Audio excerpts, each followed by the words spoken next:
A leyenda dice que aí, pois, o día de San Juan, que salía unha moura e bueno, dice que o día de San Juan, cando empezaba a Raíña do Sol, que salía, que se podía ver a moura, que salía dese tal pozo a peinarse e que se peinaba así hacia o sol e que era moi guapa.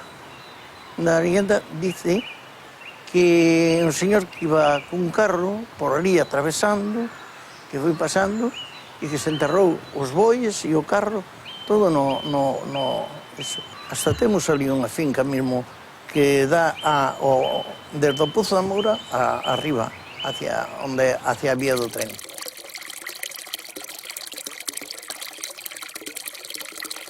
Contan que na noite de San Xoán, na fonte Lunarei, ali acoden as bruxas a peitearse. De feito, hai algúns, ahora xa non son mozos, no seu día eran mozos, que foron esa noite a ver se vían as bruxas peiteándose na fonte Lunarei nesa noite, que é unha noite máxica.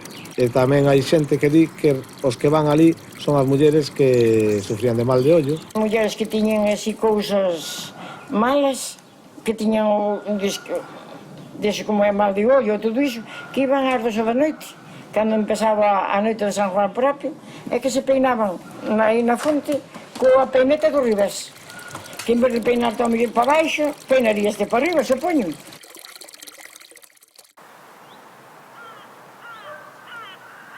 Aí nesas pedras, nas pedras aí do Ladrano, chamaban ya o mato do Ladrano, non? Que tamén cabía que salían de noite unhas mulleres a peinarse, que chamaban as mulas. O Ladrano, como era moi amigo deles, doulle a canteira para facer a casa. E dixo, Manuel, quitades as pedras de aí, vades aí a quitades as pedras e non xa para a casa. Pero foi a quitar a canteira, non foi capaz, dice que sentía gotas abaixo, e rompía toda a ferramenta, lle rompeu, non había maneira de poder romper as pedras. Miña abuela dicía que rompía toda a ferramenta, que sentían voces abaixo. E esa moura do Mato das Cruces si se ten aparecido, por exemplo, nunha das fontes, que hai na esculpa. E despois desa aparición foi cando empezou a dar millo miúdo de ouro. A abuela dicía que esa fonte que era moi medicinal, esa agua. Esa fonte era dos pais de miña abuela. Cando ela era unha nena, contáballe que eu non sei se era, alguén da familia tuvo que ser. Dice que foi á fonte e que estaba unha señora ali peinándose, con peine de ouro, unha señora con unha melena rubia, moi non peinándose. O rapaz foi á fonte, chegou á casa e dixo. E viñeron a mirar e non miraron nada, non encontraron nada. E no cacharro, no balde, botábanlle pepitas de ouro, porque lle dixo, que colle estas pepitas, non dixas nada, que con isto tú vas a ser rico. Pero claro, sería comidiño hasta que fora eu, nunca, perdonando, correría como o tren. E viñeron de volta xa, a fonte botaba agua, non había, e el tiña as pepitas.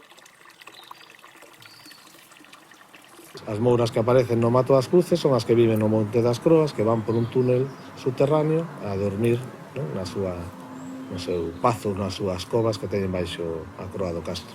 E na mañanciña de San Xoán se aparece unha moura, a moura do Monte das Croas, sentada no penedo da moura, que é un penedo con gravados que hai no centro da croa, e nesa mañanciña, cando nace o sol, pois ela peitea os seus cabelos dourados cun peite de ouro. E tamén ten un espello de ouro. Todo o que teñen as mouras é de ouro.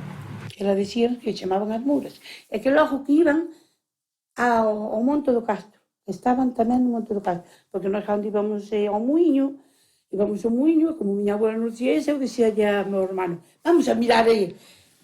Sí, eu dicía, pois vamos a mirar, a ver se miramos as mulleres que lle apareceran. Anda, mucha, anda para arriba e estate calada. Outros veciños falan, por exemplo, de que as mouras que se aparecen no Outeiro das Mouras, ou Chan das Mouras, que é a estación rupestre que está catalogada como Outeiro da Mina ou Regato dos Buratos, pois que esas mouras que se aparecen ali tamén se aparecen ás veces na mañanciña de San Xoán.